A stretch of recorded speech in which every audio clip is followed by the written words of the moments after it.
Menjelang Idul Fitri, Sri Kandi PT PLN Persero turut memberikan motivasi dan edukasi kepada para santri dalam kegiatan Desa Quran Festival 2 tahun 2026 yang digelar pada 6 Maret 2026, yang diikuti sekitar 146 peserta yang terdiri dari santri dan generasi muda.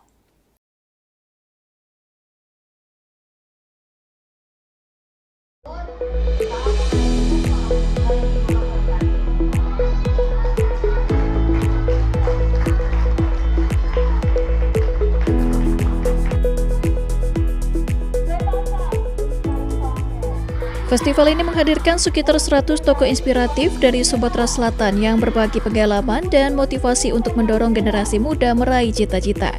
Salah satu tokoh yang hadir adalah Ketua Gugus Sri Kandi PLN UIDS 2JB, Santi Miastuti.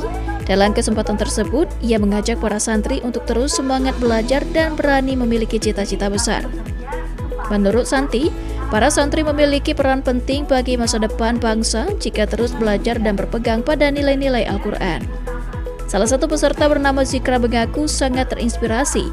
Setelah mengikuti sesi motivasi tersebut, ia bahkan mencatat pesan-pesan yang disampaikan dan bercita-cita suatu hari nanti bisa bekerja di PLN agar dapat berkontribusi bagi masyarakat.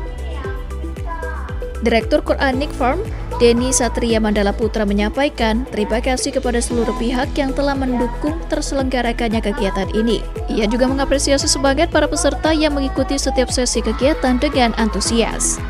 Selain sesi motivasi, kegiatan ini juga diisi dengan edukasi keselamatan listrik yang disampaikan oleh Sri Kandi PLN UP3 Palembang Theo Andini Putri. Dalam sesi tersebut, para santri memberikan pemahaman tentang manfaat listrik serta cara menggunakan listrik dengan aman. Peserta juga diingatkan untuk tidak bermain layang-layang di dekat jaringan listrik, tidak menanam pohon terlalu dekat dengan jaringan listrik, serta menjaga jarak aman dari jaringan listrik. Melalui kegiatan ini diharapkan para santri tidak hanya termotivasi untuk meraih cita-cita, tapi juga memahami pentingnya keselamatan dan menggunakan listrik terutama dalam menyambut Idul Fitri.